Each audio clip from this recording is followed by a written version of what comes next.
10월 10일 오전 현안 브리핑 말씀드리겠습니다. 모두 세 가지 주제입니다. 첫 번째 주제, 국민에게는 철저하게 가혹하고 중국 어민들에게는 한없이 무력한 정부라는 제목입니다. 서해에서 불법 조업을 단속하던 해경 고속 단정이 불법 조업을 하던 중국 어선들의 공격을 받아 침몰한 사실이 뒤늦게 밝혀졌습니다. 그동안 중국 어선들의 불법 조업 단속 과정에서 중국 어민들이 쇠파이프, 쇠갈고리, 칼, 그리고 화염병, 이러한 흉기를 사용하여 해경 대원들이 숨지는 일이 이어졌습니다. 그러더니 급기야는 해경 고속 단정을 들이받아 침몰시키는 일까지 벌어진 것입니다. 해경 대원의 생명은 다행히 구했지만 하마터면 귀한 생명이 또 희생될 뻔했습니다. 국민들의 시위에 대해서는 불법 시위라는 이유로 물대포를 무자비하게 쏴서 생명까지 빼앗고도 법치만 강조하는 박근혜 정부가 중국 어민들의 불법 조업에는 무능력과 무기력으로 일관하고 있습니다. 그 결과 애꿎은 젊은 해경들의 생명과 우리 어민들의 생계가 크게 위협받고 있습니다. 도대체 국가와 정부는 누구를 위해서 존재하는지 묻지 않을 수 없습니다. 박근혜 정부가 중국에 약점을 잡힌 일이 있는 것입니까? 그렇지 않다면 국민들에게만 법치를 떠드는 못난 정부가 아니라 어떤 상황에서도 국민의 생명과 이익을 지키겠다는 단호한 의지를 보여주어야 할 것입니다. 두 번째는 국민과 따로 노는 코리아 세일 페스타라는 제목입니다. 코리아 세일 페스타의 대규모 할인 기간이 10월 9일로 끝났습니다. 정부의 내수 경기 진작을 위한 노력은 꼭 필요합니다.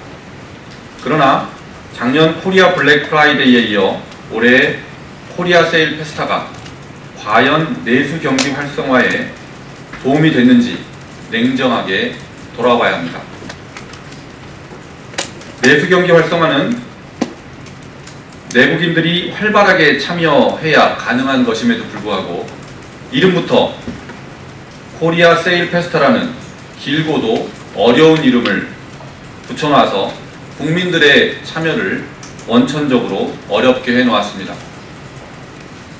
9월 29일부터 열 하루 동안 진행된 대규모 특별 할인 기간 동안 백화점과 면세점만 매출이 오르고 전통시장과 할인마트 등 중산층과 서민들이 주로 이용하는 그런 곳의 매출은 별반 영향이 없었다는 것은 올해도 국민과 따로 노는 행사에 그쳤다는 증거입니다.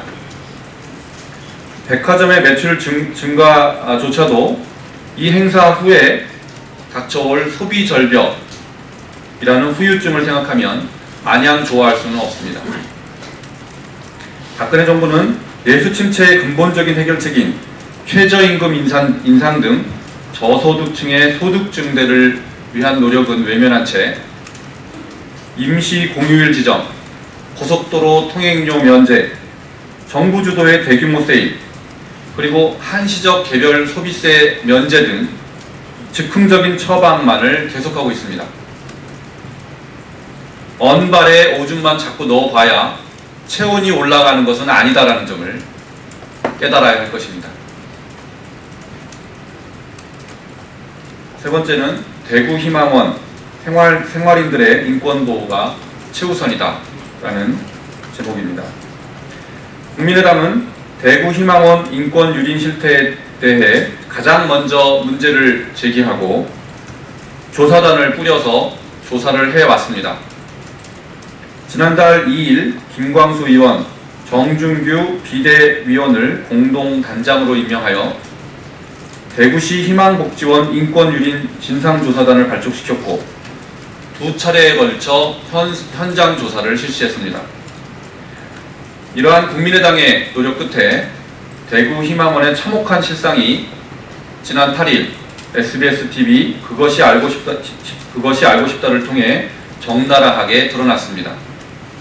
대구 희망원에서 희망은 보이지 않고 오직 절망뿐이었습니다. 무엇보다 가장 중요한 것은 대구 희망원 생활인들의 인권입니다. 더 이상 생활인들을 대구 희망원에 방치해서는 안 됩니다. 생활인들을 다른 시설로 이동시키는 조치가 무엇보다도 시급합니다.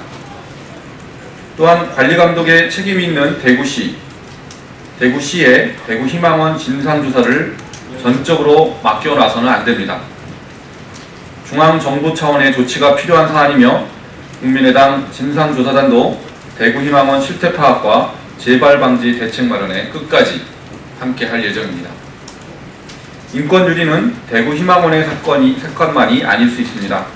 국민의당은 전국의 복지시설에 이러한 인권유린 사례가 또 있는지 정부 당국에 전수조사를 실시할 것을 촉구하는 바입니다.